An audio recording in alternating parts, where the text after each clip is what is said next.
আপনারা ধর্ষণের বিচার চান, তাদের পাশে আমরা চাইলেও দাঁড়াতে পারি না। কেন? কারণ প্লেকার্ডে লেখা থাকে সেনা হটাও পাহাড় বাঁচাও। সেনা হটাইতে হবে কেন? সেনা হটালে ভারতের পাহাড়ে এসে আস্তানা কাটতে পারবে।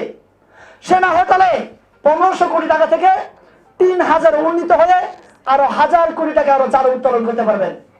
এটাই হচ্ছে তাদের মূল কারণ, পাহাড় থেকে সেনা হটানোর কারণ। তারা অস্ত্র ঝনঝনানি দিয়ে, অনেকে মনে করবেন অস্ত্রের ঝনঝনানি শুধুমাত্র সেনাবাহিনী কিংবা এই পার্বত্য চট্টগ্রামে বাঙালিদের বিরুদ্ধে অস্ত্রগুলো ধরা হয় না। এই অস্ত্র আমার দিকে টাক লাগায়, আমাকেও গুলি করে। এই অস্ত্র দিয়ে আমার টাকায়, আমার থেকে চাঁদা নিয়ে আমাকে গুলি করে। বাঙালি তো দূরে থাকে, সেনাবাহিনী অনেক দূরে, নিজের জাত ভাইকে ওরা গুলি করে। তাহলে কেমন দেশপ্রেমিক, কেমন অধিকার কর্মী এরা? আপনাদের মধ্য দিয়ে তাদের কাছে প্রশ্ন করছি আমি। এই বছরে খুব হাস্যকর একটা ঘটনা ঘটেছে। কি হাস্যকর বিষয়? উপজাতি বলে যারা বাংলাদেশের শত্রু, তারা তো বাংলাদেশের শত্রুকে, বাংলাদেশের শত্রু হচ্ছে সন্তুলার মা, তাদেরকে যারা পরিচালনা করে।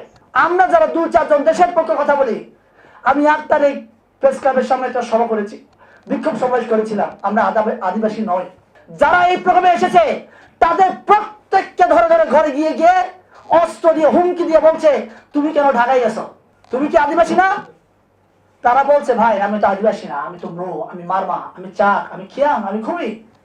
কিন্তু তাদেরকে অস্ত্রের ভয় দেখিয়ে বলছে, তোমরা আদিবাসী না যদি না বলো এলাকায় থাকতে পারবা না।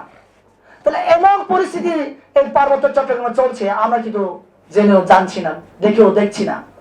আমি চাই শুধু 9 আগস্ট নয়, যাতে করে 365 দিনে 365 দিন পার্বত্য চট্টগ্রামের সমস্যা সমাধান না হওয়া পর্যন্ত এই আলোচনা চলমান থাকুক। সকলকে ধন্যবাদ।